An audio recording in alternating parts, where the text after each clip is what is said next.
Bom, meus irmãos, esse é o nosso momento bíblico. E nós, como somos cristãos, então seguimos o Evangelho. E a gente segue Jesus pelo simples motivo que é Ele quem tem o poder em tudo que emana aos outros. Então, eu vou ler para vocês aqui do apóstolo Paulo, carta aos Romanos, capítulo 9. Fidelidade de Deus e incredulidade de Israel. Os privilégios de Israel.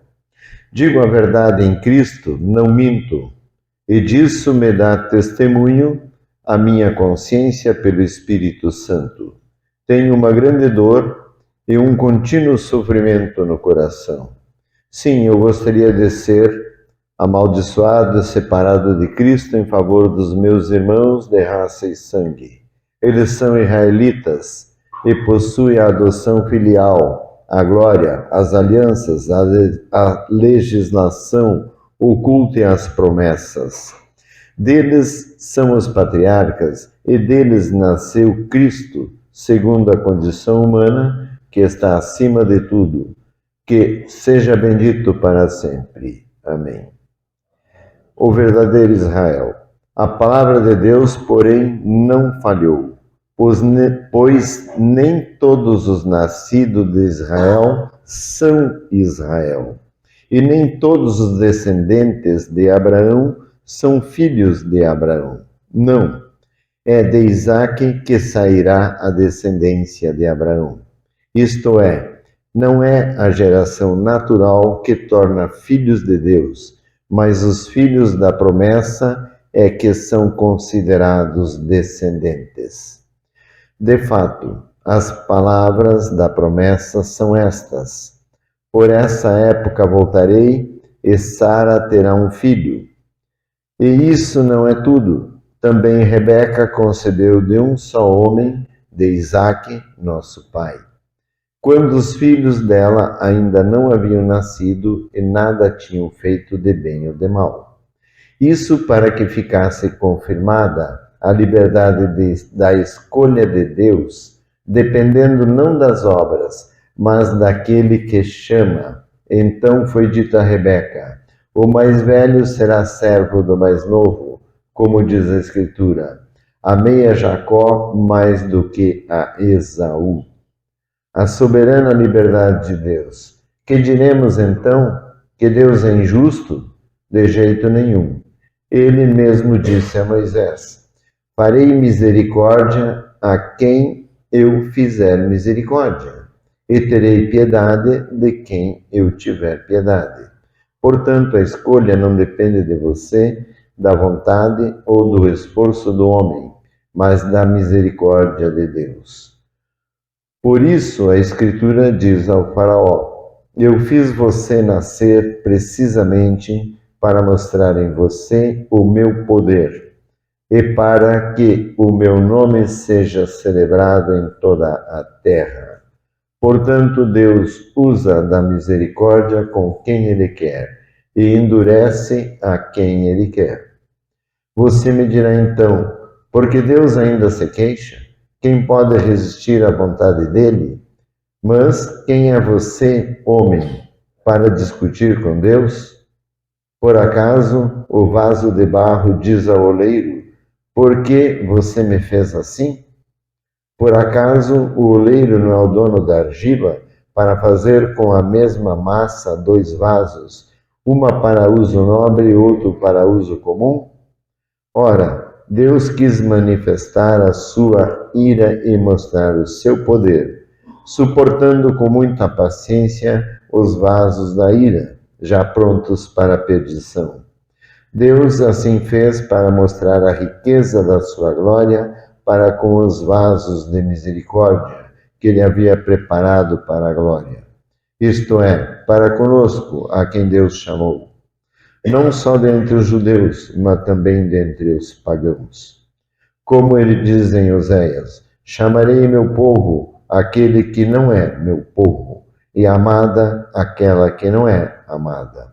E acontecerá que, no mesmo lugar onde foi dito a eles: vocês não são meu povo, aí mesmo serão chamados filhos do Deus vivo.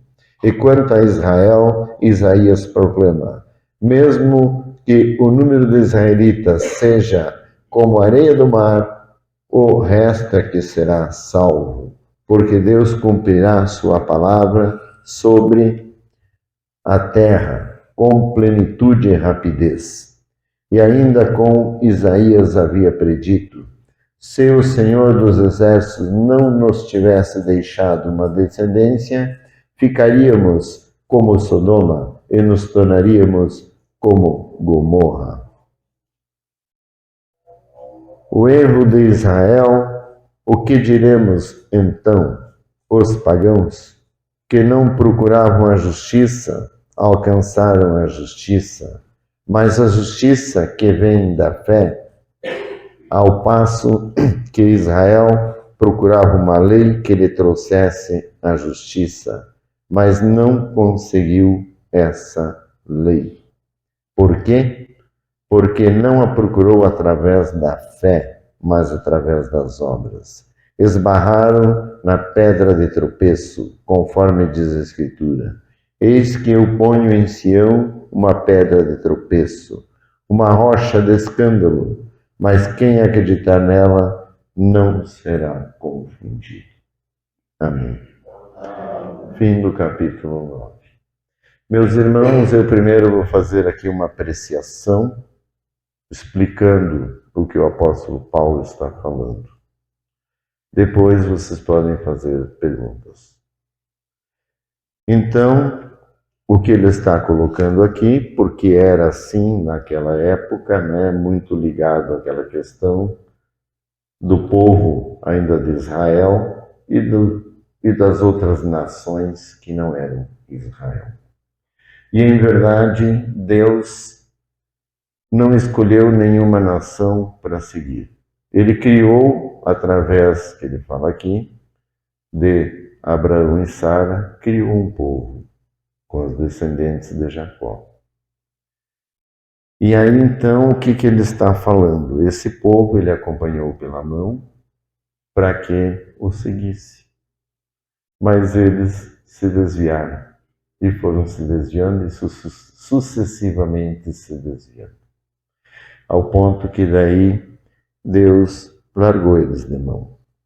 Então, na verdade, Deus apenas queria se apresentar para a humanidade.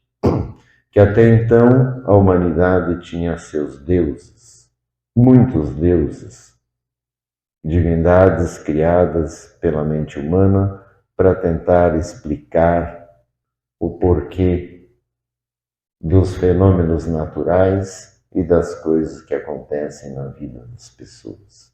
Foram criando divindades. E Deus, em verdade, né, sempre se manifestou de alguma forma para todos os povos.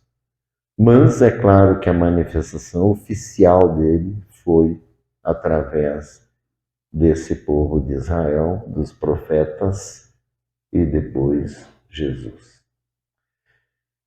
E em verdade, né, ele veio, Jesus Cristo veio até a terra em condição humana. E por que o apóstolo Paulo diz que preferiria ser amaldiçoado, né? Porque para ele poder salvar a família dele, os irmãos que eram israelitas e não acreditavam em Jesus, apenas em Moisés. Então, ele trocava a salvação dele para salvar a família. Mas não era a destinação de Deus. Então, ele está falando aqui que Israel, nem todos nascidos de Israel são Israel. E nem todos os descendentes de Abraão são filhos de Abraão. O que ele está querendo dizer? É porque quando Deus fez a promessa lá a Abraão, né, ele em verdade fez para a humanidade. Abraão era apenas um mensageiro usado para trazer a mensagem para a humanidade. Mas Deus, todos somos filhos de Deus. Todas as nações, todos os povos, os indígenas, os africanos, os aborígenes, australianos, os esquimós, quase não tem mais, todos são filhos de Deus. Então, não é um povo, é a humanidade. Toda a humanidade é filha de Deus. Então, assim, a promessa que Deus fez, né, é para todos os seus filhos. Mas nem todos são escolhidos por Deus. Por quê? Tem a parábola do joio, que todos conhecem, acredito, o joio e o trigo, aonde ali Jesus afirma, né, que o joio foi plantado pelo inimigo. Como assim? Não é a semente de trigo ou do joio, são pessoas. Então, como que o inimigo plantou pessoas aqui? Em verdade, também tem outras passagens onde Jesus está falando aos fariseus e eles se sentem ofendidos. Aí os apóstolos chegam e dizem para Jesus: olha, eles não gostaram do que você falou. Aí Jesus responde: nem se preocupe, esses o Pai não me deu. Então, prestando atenção, a gente vê que nem todos foram escolhidos por Deus para serem salvos. Por quê? Porque, em verdade, a condição que nos trouxe até aqui foi espiritual, lá na eternidade da luz, aonde nós desobedecemos a Deus. E simbolicamente está mostrado como Adão e Eva. Mas todos desobedeceram a Deus e de lá foram retirados. Fomos. Só que existe uma parte, uma grande parte desses que foram retirados, que foram muito contaminados com o mal. E o mal, para vocês entenderem, não é uma palavra, é uma energia espiritual que tem o poder de alterar a equalização funcional do espírito. E aí, conforme as energias do mal entram, elas vão desequalizando e criando uma nova equalização para o espírito, com um novo entendimento, com uma nova referência que não é a perfeição que Deus criou. E aqueles que foram muito contaminados, distorceu tanto o espírito que não tem mais jeito de reequalizar de novo. Mas todos foram avisados antes. Ninguém estava inocente. Então, esses, Deus deixa viver essa vida. Deus deixa encarnar. Dá ainda a oportunidade, porque é através dessas pessoas do mal que tem aqui na Terra os montes que a gente evolui, que a gente vendo o mal e se afasta dele. E sabe que a gente não quer o mal, porque esse é o nosso teste. Deus está olhando para ver se você prefere aquilo que não é dele, aquilo que é do mal. E não adianta você dizer, eu sou de Deus, e está fazendo as coisas do mal. Então, é isso que Deus está olhando e isso é a graça da salvação. É Deus olhar e ver aquilo que você está escolhendo com o livre-arbítrio que Ele te deu. Então, a gente, quando lê aqui, é disso que Ele está falando. Que de repente, por que privilegia um, não privilegia o outro, por que Deus...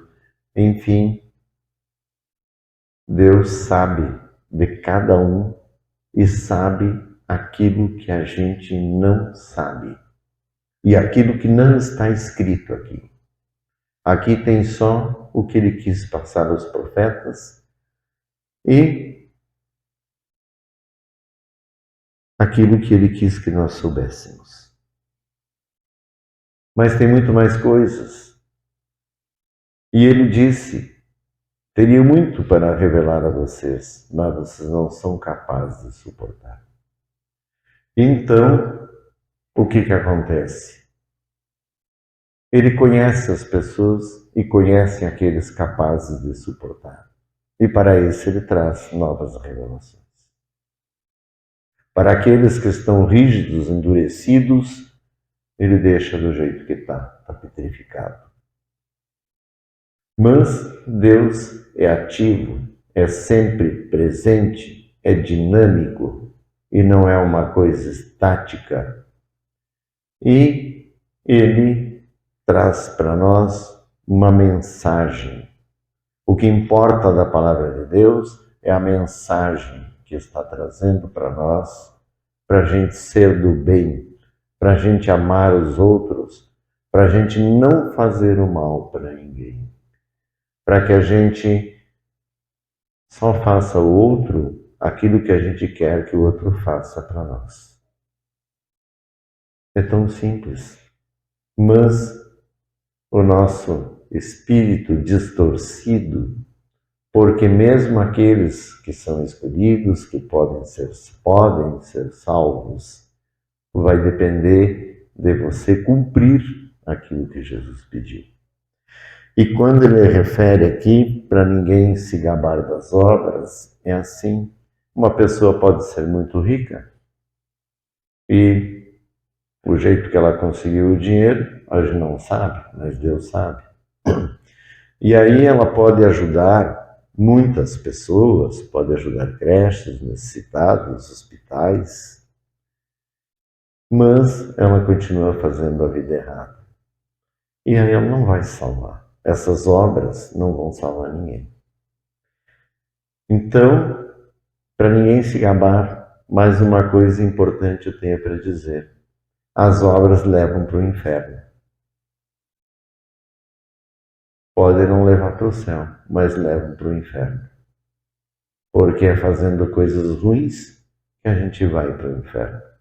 É desobedecendo a Deus que a gente vai para o inferno. E a notícia é que ele existe. E vocês têm duas chances de saber que ele existe. Uma é agora, acreditando, fé, que os judeus não tiveram. E a outra é quando chegar lá. Todos vão para o mundo espiritual. Então, se a pessoa não se importou com a mensagem, ela, não importa os motivos que ela tenha, não importa o pensamento dela, Deus sabe tudo. E o que Deus tem é muito maior do que qualquer coisa que nós possamos pensar e imaginar. E Ele sabe da nossa jornada espiritual desde que nos criou, que é uma coisa muito além do que a gente pensa, porque nós fomos limitados por Ele dentro desse plano existencial. E Ele nos dá o direito de viver essa vida. Mas se quiser a vida eterna, vai ter que aprender a obedecer, porque lá, na eternidade da luz, é muito poder. E para poder estar dentro desse poder, você tem que ser o mais perfeito possível, porque lá é perfeição. Deus vai ajudar a se tornar perfeito quando chegar lá. Então é isso, né? Resumindo o que o apóstolo está falando, mas estou aberto aqui a perguntas. Se alguém quiser perguntar. Dentro da palavra, ele vem falando sobre a salvação e sobre a misericórdia de Deus para nos salvar, né? Sim. Eu quero que você fale a respeito do nosso esforço para a gente poder alcançar essa salvação.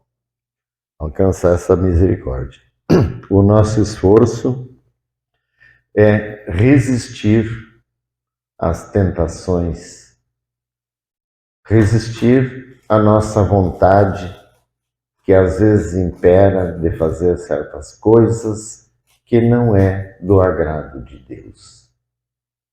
Então nós temos que resistir aquilo que vem dentro de nós, desejos, vontades, pensamentos, sentimentos que não são afinados com a palavra de Deus. Isso é o que nós temos que resistir. E esse esforço, mesmo que você não consiga do jeito que é pedido, esse esforço é tudo, porque mesmo que você escorregue, mas você continua se esforçando, e é isso que Jesus quer, que você se esforce para cumprir a palavra dele.